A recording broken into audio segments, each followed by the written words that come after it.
You are now about to witness the strength. O propósito é um termo que vem ganhando relevância neste mundo cada vez mais líquido. Vivenciamos problemas que impactam nosso globo e ainda assim vemos empresas se beneficiando de suas oportunidades digitais. Como criar valor deste caos de transformações? A transhumanização seria um caminho para gerar os novos relacionamentos com os clientes? Podemos verificar que a busca é cada vez mais por experiências mistas entre a realidade e o virtual. E as relações não serão entre humanos, mas através de assistentes pessoais. Por isso, você ou sua empresa estão preparados para lidar com este novo cenário de um ecossistema de inteligências artificiais? Pois é. Cada vez mais, os processos cognitivos serão orientados pela aprendizagem das máquinas e tudo será conectado pela internet, a internet das coisas. Talvez a sua dúvida seja como monetizar em um mundo cada vez mais sem moeda, ou como gerar renda em um mundo sem emprego. Se o que eu falei bagunçou a sua mente, então seja muito bem-vindo à Expert Innovation Summit 2030, o primeiro congresso e fórum transhumanista do Brasil, 100% online e gratuito. Serão 11 trilhas que vão explodir a sua mente. Participe do fórum e vamos juntos levar inovação para todos. Aprecie agora um dos nossos protagonistas e nos vemos na próxima.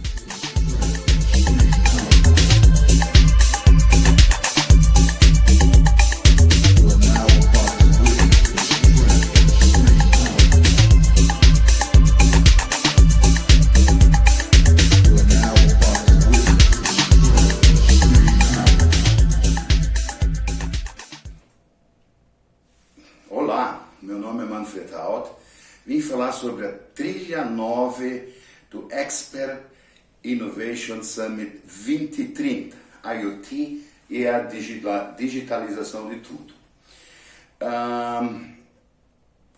O congresso é sobre o futuro, mas alguma coisa do passado a gente sempre fala, né? Eu tive a oportunidade há 23 anos atrás de ir para o Nordeste e construir uma fábrica online.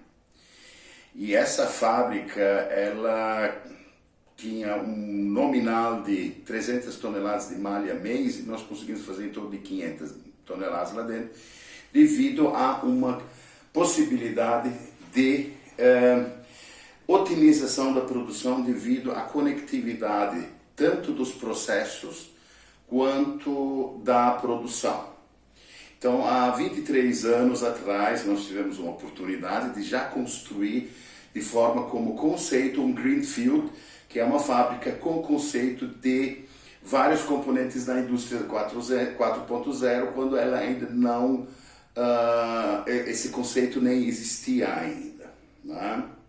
E eu me lembro quando fiz universidade nos anos 90, eu já assistia filmes alemães onde já haviam filmes mostrando fábricas que dentro dela ela estava muito conectada. Então, a conectividade de uma fábrica ela já vem há muito tempo e isso foi depois colocado como Industrial Internet of Things, ou seja, tempos atrás a indústria trazia a tecnologia para o cliente, né? E com agora essa nova revolução industrial, tá, e com o avanço da tecnologia, muita capacidade de proliferação numérica de devices, né, de dispositivos que ficam monitorando muito no começo partes de processo, depois a parte de logística, depois, é claro, com satélite e tudo. E isso já começou a existir há muito tempo atrás, tá? Mas o conceito de IoT como uma transformação civilizacional, ele veio com o advento do conceito da indústria 4.0 propriamente dito. Porque dentro da arquitetura da indústria 4.0 existe uma relação tridimensional que envolve a engenharia do produto e o produto em si, e ele hoje já se deseja que ele tenha um elemento relacionado com sua rastreabilidade e sua integridade como um todo, tanto no seu funcionamento quanto alguma ação externa, né? E o outro eixo está no sensor, está na máquina, no chão de fábrica, e no outro lado está o cliente. Então, a indústria 4.0 ela estabeleceu que haveria uma nova forma no qual o cliente ele iria fazer todo o processo de programação do seu produto e personalização, tá? E essa experiência, né?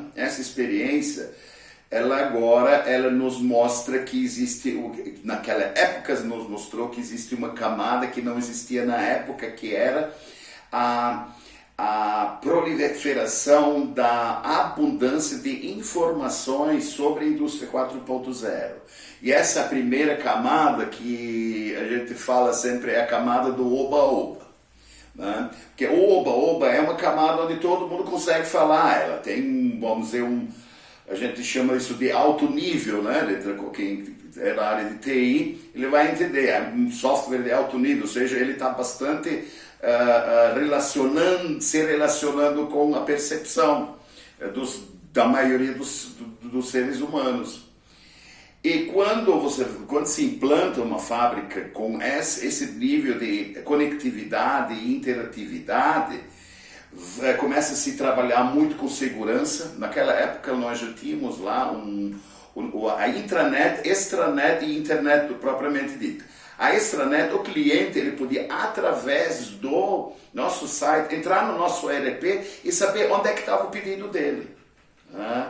Isso, mas com certeza, muito menos que 2% das empresas no Brasil e poucos no mundo abrem a sua relação com o sistema operacional da empresa, de gestão operacional, né? E para isso você precisa ter níveis de segurança muito, muito fortes e níveis nos quais onde você facilmente pode interpelar um ataque hacker, né? De qualquer forma, ou generalizando. E como eu havia dito, esse staff, essas pessoas que vão agora trabalhar num baixo nível dentro da fábrica, eles vão começar a trabalhar com protocolos entre tipos de controladores, entre tipos de sensores, entre tipos de software, entre formas diferentes. Isso naquela época, quando ainda não existia o conceito propriamente dito, tá? E depois, com a indústria 4.0, também com esse conceito mais abrangente, os sensores eles começaram a também transmitir diretamente, né? E o conceito em nuvem não necessariamente necessitava um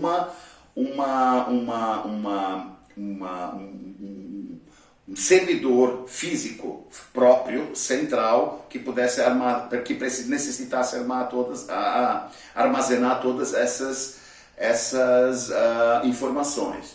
E você tinha facilidade de mandar informações, e ainda tem, né, essas informações diretamente no servidor, sei lá, onde se quer endereçar, né? Então assim veio esse IoT.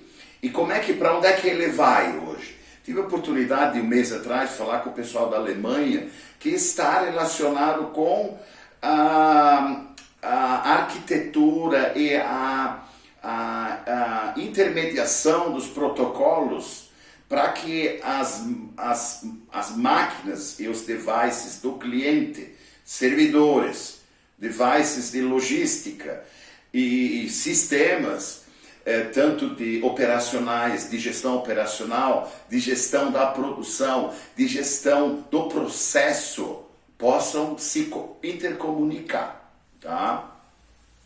Eu estou falando dessa parte da indústria primeiro, porque depois a gente vai chegar lá, porque é importante que o IoT, ele por si só já é um mercado de 11 trilhões de dólares até 2026. Né? 2025 por aí, né? São 11 trilhões de dólares. Então é um mercado muito grande. E dentro das fábricas ainda existe um mercado muito grande de integração de máquinas, tá? E isso agora já estamos falando de futuro. Então tem a parte do EPA agora que precisa ser feito dentro da indústria 4.0. Existem sim alguns modelos de negócios que setorialmente já estão sendo transformados dentro das indústrias, mas ainda eu tenho uma planta integrada, onde o cliente, tipo uma Tesla da vida, o cliente ele faz o pedido, ele gera o produto, ele personaliza o produto. Para isso acontecer dentro de de um percentual maior de disponibilidade de máquinas e fábricas que possam fazer isso, ainda falta uma camada muito grande de esforço entre fabricantes de componentes, fabricantes de controladores, de redes industriais, protocolos de redes industriais integradas e principalmente uma coisa chamada conhecimento técnico. Então esse conhecimento técnico, né, o pessoal até na Europa está estudando aí, com essa capacidade de robotização, de integração e automação de uma fábrica, vai fazer com que muitas pessoas não tenham emprego no futuro. Mas eu tive que contar essa historinha antes, só de necessidade de profissionais capacitados tecnicamente para cuidar desse EPA agora, para botar isso tudo online, é um mercado gigantesco também. Só que é um mercado para pessoas que queiram realmente estudar, porque isso não entra assim de forma fácil. Isso precisa toda uma relação sedimentar de conhecimento de software, conhecimento de rede, conhecimento industrial. Enfim, existe um mercado gigantesco para profissionais. Obviamente não mais nesse conceito de emprego, de carteira assinada, mas como prestação de serviços para muitos outros clientes simultaneamente, né? E com isso, com certeza, nós teremos aí uma parte dos seres humanos agora como uma possibilidade de não necessitarem de uma renda mínima, mas sim de um conhecimento mínimo, tá? E a outra parte relacionada a esse processo está agora na integração extra-fábrica, né? Porque o pessoal acha IoT, internet das coisas. Nós, até 2030, né, que é o 2030, o nosso summit aqui, nós já vamos ser uma coisa da internet das coisas. Nós já somos parte de uma internet das coisas, onde nós fazemos parte como o demandador de produtos específicos, de serviços muito mais elaborados na qualidade e na quantidade desejada, né? E com isso nós já temos essa grande parcela de mercado que são os devices, o software dentro dos devices, os sistemas que estão na nuvem, a transmissão, né? O meio de transmissão, ou 5G, ou várias, não vou agora entrar em detalhes, existem no mínimo uns 10 tipos de transmissão de dados físico sim, mas com cabeamento, sem cabeamento, satélite, low pan, enfim, isso é uma outra situação do IoT. É o device, o socket. O device, o que ele faz? Ele pega as coisas do mundo físico e traz para o mundo lógico, numa primeira camada. Depois tem um software que é chamado um firmware. Esse firmware ele processa localmente dados e transmite para um servidor e um banco de dados. Esses dados processados vão ser vão ser muitas vezes com processamento e decisões, às vezes autônomos, às vezes não, de uma ação no device, no sensor.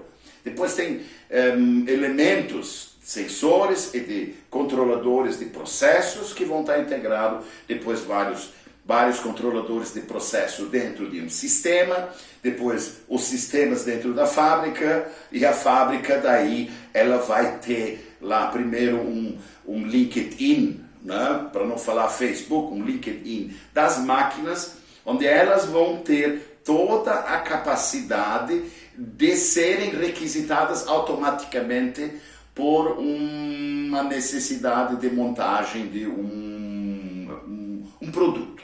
Tá? A Airbus mais ou menos é assim, tá? Só que as fábricas ainda não são assim, ao ponto da engenharia solicitar uma requisição para uma máquina para que ela possa gerar aquela peça para que se possa depois fazer a montagem do produto. Né? Então estamos falando de fábricas agora. Né? Então nessa camada o mercado é gigantesco, tá? De software, de hardware, de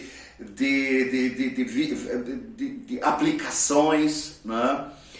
E depois nós temos uma segunda parte que é o cliente. O cliente ele já tem hoje um device melhor do que muitas vezes uma fábrica tem de conectividade e interatividade com as várias coisas que ele tem. Bem, esse device ele já tem uma parte transhumanista, né? Porque ele coleta teus dados, ele tem a percepção da tua saúde, ele tem esse device é o IoT, que é parte ciborgue sua já praticamente, porque com o movimento e os sensores que ele tem integrados, se pode traçar já até um perfil de físico e depois também um perfil psicológico, dependendo de sua interatividade com redes sociais e de uma maneira geral. E nesse ponto nós temos a parte do IoT que gera os dados. Muitas vezes até nem você sabe tão bem quanto de repente você precisaria de alguma coisa. Enfim, tem várias anedotas até já com isso. Essa é uma outra parte. Então, dentro da indústria, nós temos a engenharia do produto, nós temos a fabricação, a manufatura dele, e nós temos o cliente num terceiro eixo. Tá? E ali, na saída de uma planta industrial, até a satisfação de uma demanda requisitada por um produto, ele acaba tendo que ter uma logística, certo? Essa é uma parte onde começa a entrar as Smart Cities. As Smart Cities, elas vão estar com que já tem vários programas de Smart Cities no mundo, bem adiantados. No Brasil, muitas cidades estão se preocupando já com isso, mas isso vai chegar a um ponto da nível da decisão de regulamentação de um tráfego. Por exemplo, o Uber, ele já está com o Uber praticamente a essência, porque ele existe num segundo momento, o transporte das pessoas de forma autônoma. Né? Então, os sistemas, eles podem muitas vezes favorecer o trânsito de um veículo autônomo, de uma pessoa que está indo para um hospital, por exemplo. Né? E ali começa a segunda parte do EPA das coisas, que é integrar. Integrar, existe a parte de inspiração, existe aqueles momentos onde tudo acontece, mas integrar. Dessa forma, para isso acontecer, requer muita transpiração. Né? Então, mais uma vez, muito conhecimento nessa área. Tá? E também a instalação disso tudo. Depois tem a manutenção disso tudo. Né? O 5G ele vai proporcionar a possibilidade de você instalar 1 milhão de devices por quilômetro quadrado. Tá?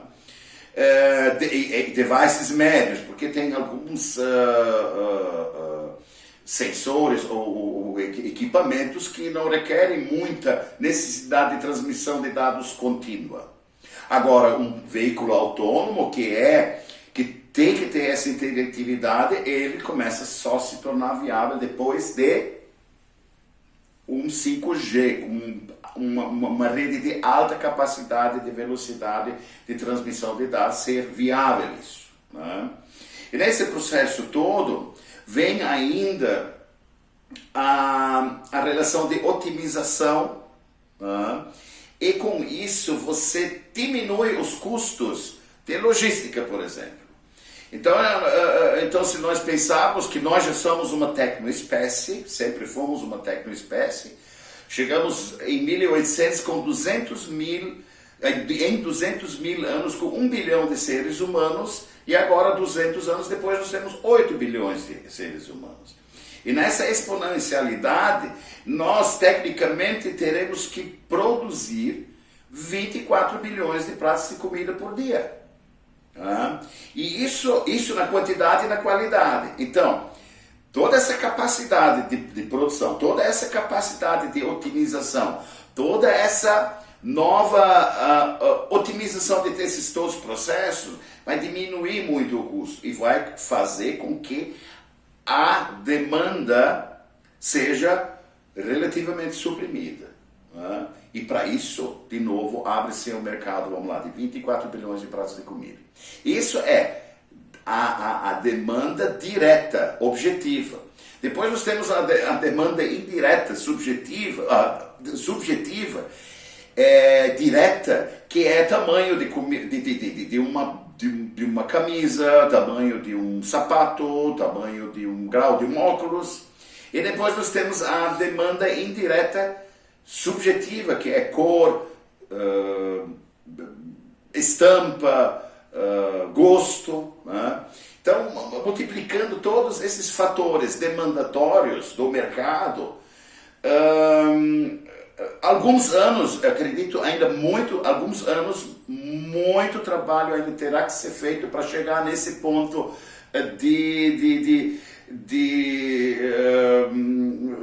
onde se possa dizer, olha, nós já estamos relativamente bem integrados no mundo, e o que vai acontecer com isso? Apesar de nós conseguirmos alimentar essas pessoas de forma muito mais, com muito mais capacidade, nós estaremos também diminuindo o consumo não otimizado dos recursos naturais. Então, a tecnologia, junto com o processo de sensoriamento, ciência, fábricas, né? Transformar, e todo esse processo de poder produzir com essa demanda, ainda existe um mercado muito gigante. Então, deu para ter uma pequena panorâmica. O que o IoT vai transformar a sociedade humana, ainda a civilização humana, para muito melhor. Tem uma parte que tem a centralização de dados, dataísmo, que também é um tema desse nosso congresso, né? Sim, os dados, quanto mais se tem, mais capacidade se consegue delegar para um algoritmo de inteligência artificial uma assertividade no seu processo de decisão, né? No seu processo de otimização. Né? Mas isso são questões de ordem espontânea da civilização também, porque no final, quem é que demanda isso é o cliente. Né? Existe a possibilidade de você sugerir a possibilidade de você disponibilizar, mas o que mais realmente sempre tem é o cliente querer, né, ele ser demandatário. Se for por sugestão, se for por necessidade primária, secundária, né? Então isso sempre vai ter uma relação muito forte. Mas o IoT, essas fábricas integradas, smart cities,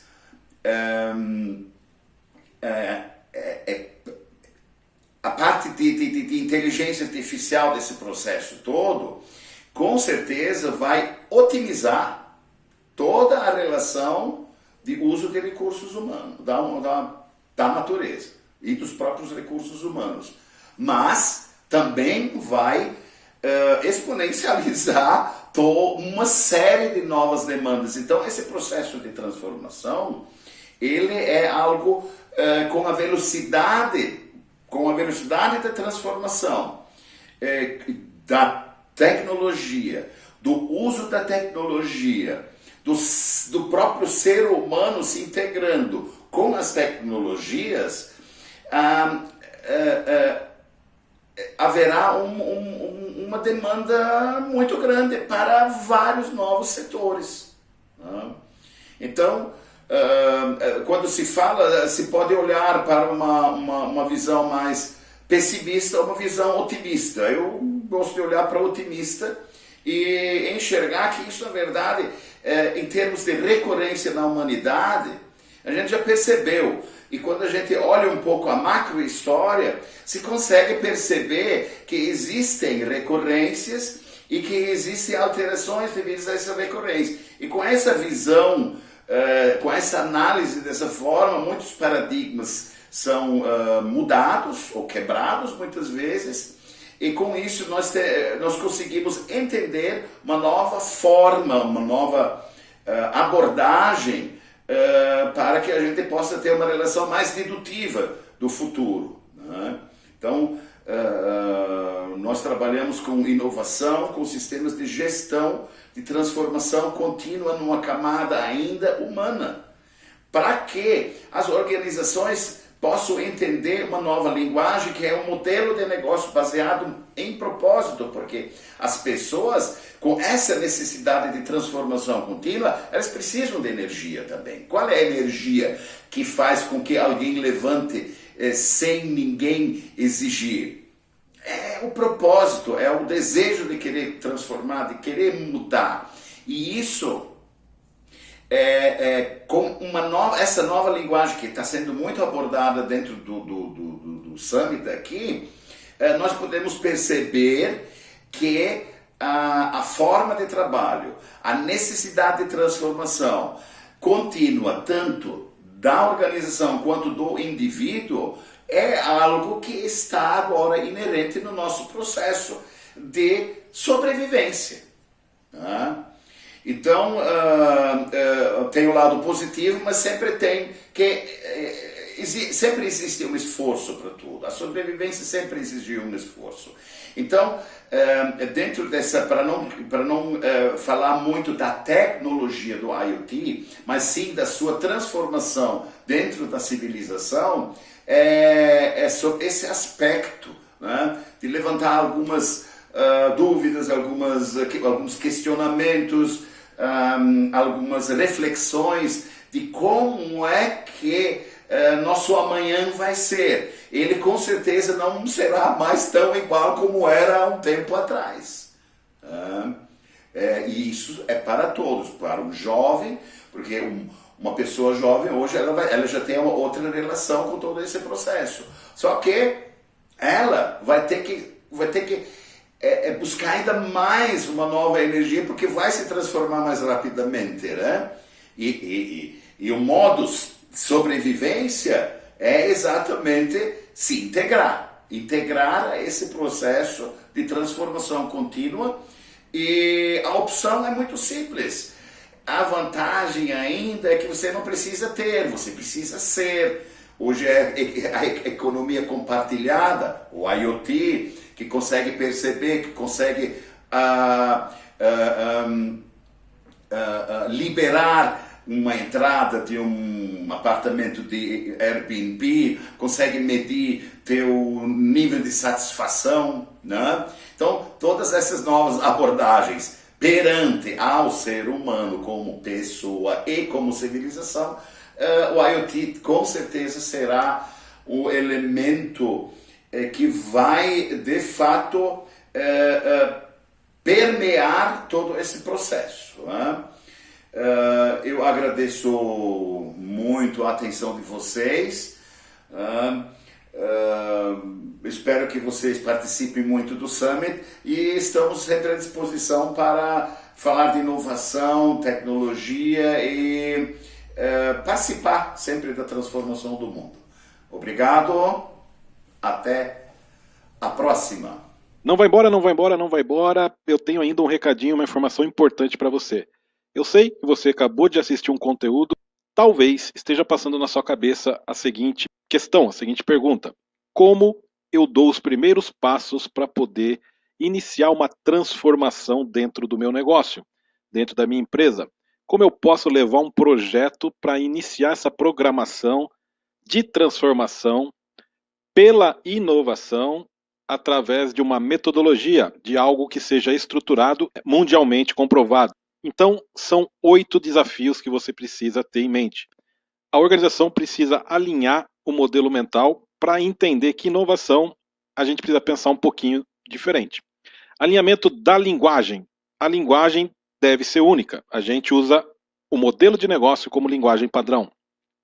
Análise da maturidade. As organizações têm maturidades diferentes, relacionadas às suas culturas. Como é que está a maturidade de inovação da sua organização? Quarto passo: incluir a inovação na estratégia organizacional. Como é que a gente faz isso? É importante trazer do futuro as tecnologias emergentes e, através de um método, analisar o impacto destas tecnologias no modelo de negócio. Apoio nas ações iniciais de profissionais que tenham conhecimento sobre a metodologia utilizada. Implantação do iHub, da área que vai cuidar da inovação de forma holística na organização toda e da gestão da inovação. Apoio na certificação, caso a empresa queira, é a cereja do bolo para certificar o seu sistema de gestão alinhado à ISO 56002, chamada ISO da inovação, publicada no mundo em 2019. E, por fim, o 8º desafio: suporte para a manutenção do sistema. A ISSI é uma empresa que passou todo esse processo. Dentro dessa implantação, uma das ideias deu origem ao ponto que é um ponto eletrônico digital, e hoje, em menos de 6 meses, a empresa tem 500 clientes ativos em 5 meses, praticamente, e 10 mil usuários ativos. É um case de sucesso. Aqui as empresas que a gente já gerou valor para essas empresas com a metodologia Expert. Este material explicando basicamente estes desafios, como é que acontece isso, ele vai estar disponível no nosso Instagram. Então você vai acessar @expertbrasil, vai curtir a nossa página e vai pedir este material via direct, que eu vou ter o prazer de te mandar. Tá ok? Eu sou Alessandro Pacheco, sou CEO da Expert. Além de consultoria, nós também somos formadores de profissionais e também temos uma franquia onde você pode ser um licenciado e trabalhar aplicando a metodologia Expert reconhecida a nível mundial nos seus clientes, implantando o sistema de gestão da inovação. Um grande abraço, nos vemos na próxima palestra ou na próxima entrevista do Expert Innovation Summit 2030, o primeiro congresso online transhumanista do Brasil. Fiquem com Deus, grande abraço, pense grande, bora transformar. Tchau!